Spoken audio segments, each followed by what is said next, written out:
And you need heat when you add CuBr, right? Do you not need two equivalents of CuBr? Let's see, in the book they didn't specifically mention that, although I suppose that you would. I don't think it would be wrong. And yeah, these do require heat. These do require heat.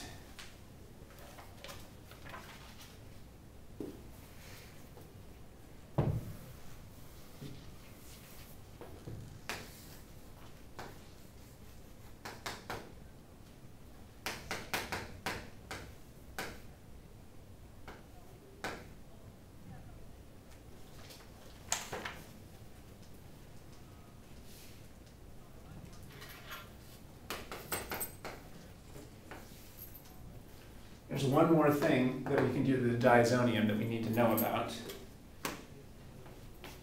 One other nucleophile that we can add. Incidentally, I think the role of the heat here, one of the big roles is just to encourage the leaving group to leave. The heat here just encourages our leaving group to leave.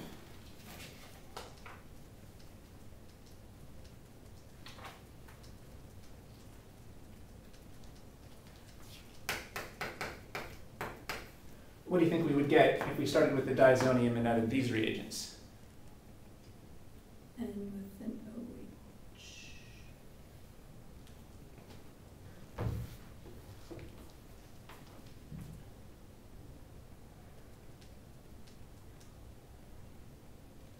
So what would happen here?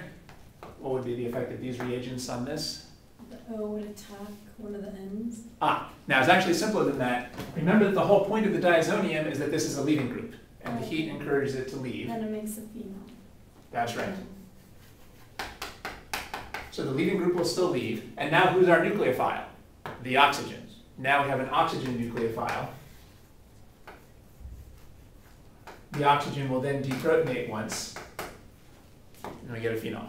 Now this is very important because phenols are very important molecules, but if you think about it, we haven't talked about any ways of making phenols yet. In that whole electrophilic aromatic substitution chapter, none of those reactions made phenols. So this is a very important reaction to give us a way to make this phenol. So we can start with the diazonium and use a water nucleophile, and that gives us a phenol.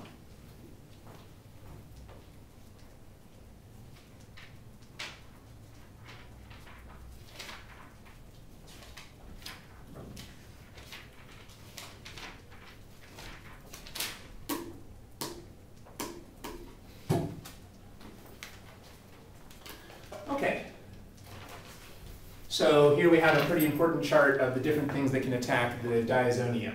These Sandmeyer reagents, put cyanide or halogen on. We can put on a hydrogen with the hypophosphorus acid, and we can create phenol with water. So those would all be good things to have memorized.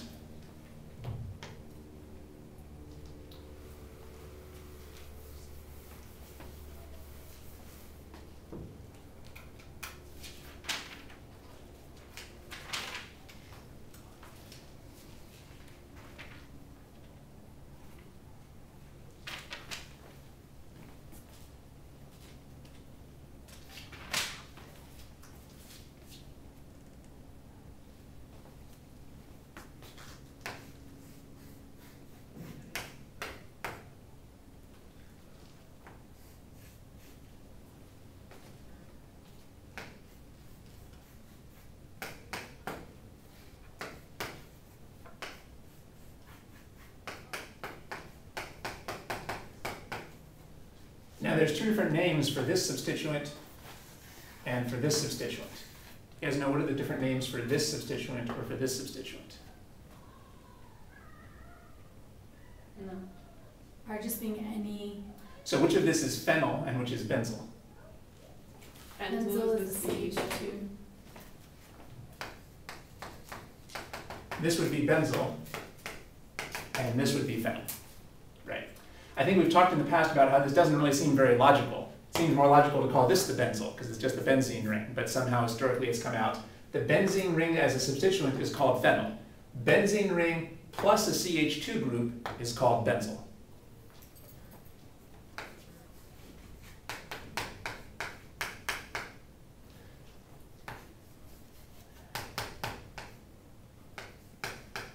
For for example, an acceptable common name for this compound would be phenyl alcohol, but this would be benzyl alcohol. Of course, this is usually just called phenol, but this could be called phenyl alcohol, and this would be called benzyl alcohol, because the alcohol isn't on the benzene ring, it's on this CH2 group. And for some strange reason, that's called a benzyl, not things are kind of the reverse of what you might think. Now, it turns out that this benzyl carbon has extra reactivity. This benzyl carbon is more reactive than a normal CH2 group. We've already talked about that a little bit. There are things that you can do to a benzyl carbon that you can't do to normal carbons.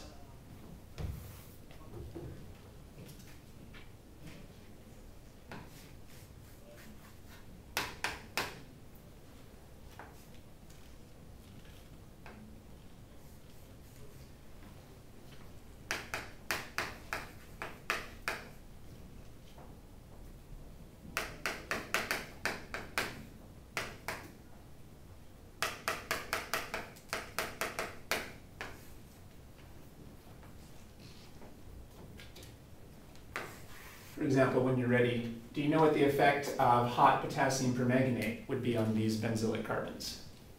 Does that ring any bells?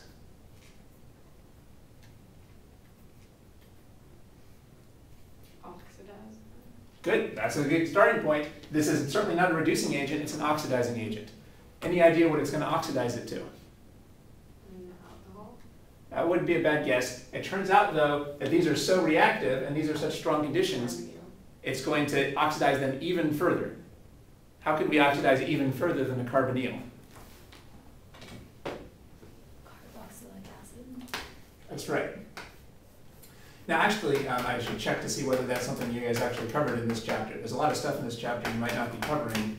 Does this reaction look familiar? I don't know, we didn't go to Lecture on Monday. because we had our midterm. Ah. Oh, okay. You should definitely try to get the lecture notes for that, because there's probably a lot of stuff in chapter 22 is basically at your instructor's discretion. Some instructors don't even cover chapter 22. So which topics are going to be covered depends on what your instructor is going over. I've been going over stuff so far that's pretty sure to be in the class, but well, it's just as well probably we're coming to the end of our time, because the rest of the stuff in the chapter kind of depends on what your instructor is covering. So if you can get a hold of one of your classmates' lecture notes, that might be helpful. So it sounds like you don't remember having seen this? Well, we weren't there, so. Right. we don't know. Okay. All right. Well, this is a pretty typical reaction. This is a pretty typical reaction. There's a good chance that this would be in the class. But you want to check your lecture notes, or check someone else's lecture notes to see whether the instructor really covered this. Like I said, there's probably a lot of topics that were covered by your instructor, but also there's probably a lot of chapter 22 stuff that's not being covered by your instructor. Now, this should really strike you as a really surprising reaction, because notice that it's involving cleaving a carbon-carbon bond. We haven't seen many reactions that just completely cleave a carbon-carbon bond. But this is a strong oxidizing agent, and again, this would not work on any alkane. It only works on the benzylic carbon. That's very important to keep in mind. This is only working on the benzylic carbon.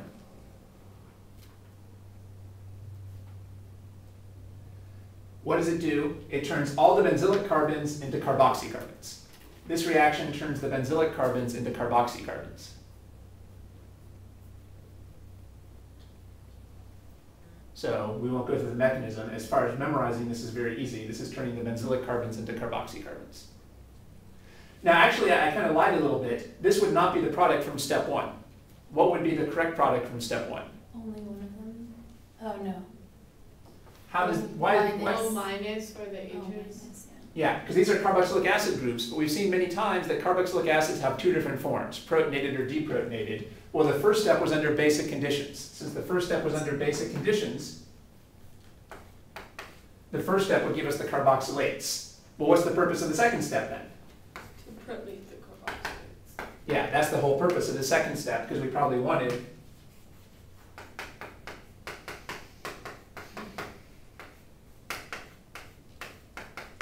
protonated versions here.